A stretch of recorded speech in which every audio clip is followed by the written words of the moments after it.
Senator Markwayne Mullin went on CNN today. There's a war happening, Americans are dead, the Middle East is on fire. And he looked directly into the camera and said, "This is not a war." Okay, cool, so what is it, Senator? Here, let's watch this drive. This is not a war of choice. The president ran, and did the president not run on not starting a war with Iran? He ran on two things, ending wars. He's ended 8 of them. And he also ran on keeping America safe. This isn't a war. We haven't declared war. Everybody wants to say we're at war with Iraq. The Secretary of Defense, who calls himself the Secretary of War, said today this is a war. Let's watch.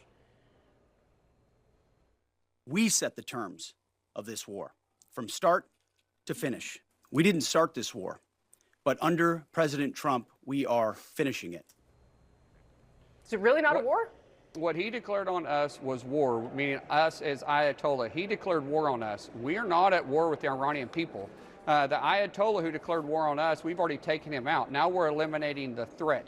The Iranian people, we want to see them take back the country that the Ayatollah has been raping and pillaging them or from them for 47 years. So we're not at war with Iran.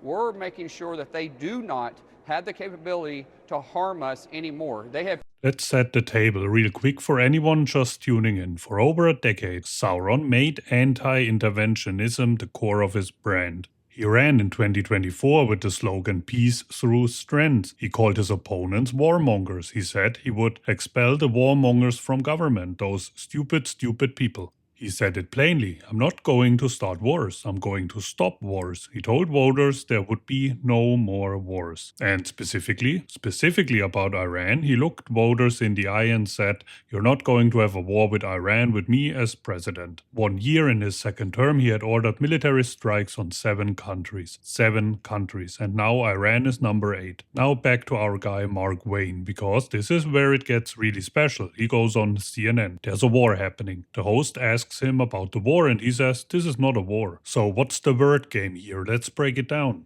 They're calling it Operation Epic Fury, which I really want to stop and acknowledge is a real name that real adults choose for a military operation in which real people are dying. Now they're calling it a conflict, a military operation, combat operations, anything but the W word. Here's the thing, Sauron himself used the phrase major combat operations when he announced the strikes. Major combat operations, but not a war.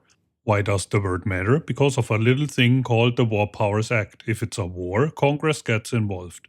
Congress gets to vote. Congress might say no. So it's not a war, it's a thing with bombs and dead soldiers, but not a war. Mullin's defense has been to point out that Obama dropped bombs across 7 countries and Democrats said nothing. Which, okay, fair point actually, but they did it too is not a foreign policy. That's a third graders defense and it doesn't unstart the war. So let's recap. Sauron said there be no wars. There is a war. His senator went on TV to explain it's not a war while the war is happening. George Orwell wrote a book about this. It was supposed to be a warning. Apparently, someone handed it out as an instruction manual. But here is the thing about Mullin. This isn't his first rodeo on CNN this week or last week, and every time he shows up, the story changes. In January, he said this isn't the Arab Spring. He insisted the administration was not interested in regime change. A month later, same show, he said removing the Ayatollah was not off the table. Pick one, Senator. Then there was the nuclear program interview last summer. Sauron said Iran's nuclear program had been obliterated. Hexet said it was obliterated. Multiple officials obliterated. Now suddenly Iran is a week away from nuclear capabilities. CNN's Caitlin Collins asked him the obvious question. If we obliterated it last summer, why are you worried about it now? His answer, people have car accidents and obliterate their bones and yet they can still put metal back in them and walk again. A senator on the Armed Services Committee explaining nuclear geopolitics with a broken leg analogy. He also got Iran's leadership timeline wrong on live television, claiming Khamenei had been supreme leader since 1979. He actually took over in 1989. But sure, not a war, totally fine. This is the guy defending the policy on national television. Imagine what the guys who aren't doing interviews know. Here's where this stops being entertainment and starts being your life. Words matter in politics, not because politicians are careful with them. Obviously, they're not. But because the absence of words is how they do things without your permission.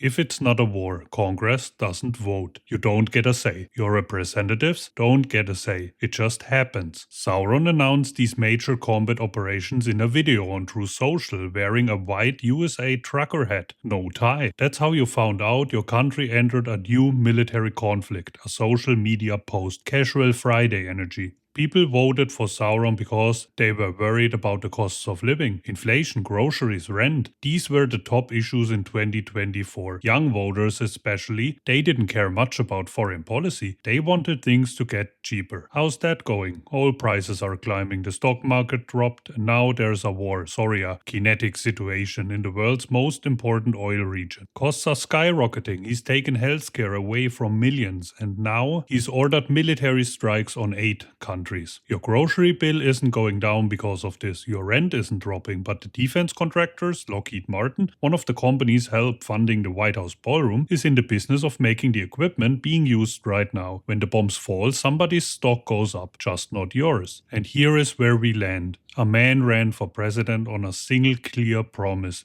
No new wars. America first. He is now fighting his 8th military operation in 13 months. His senator went on live television and told you with a straight face that it's not a war. And the word game they're playing isn't just spin, it's mechanism. It's how decisions that affect your gas prices, your kids' future, your country's reputation get made without your consent. Wrapped in a name like Operation Epic Fury, announced in a True Social post, defended with a broken leg analogy. You don't have to be anti-military to find that disrespectful.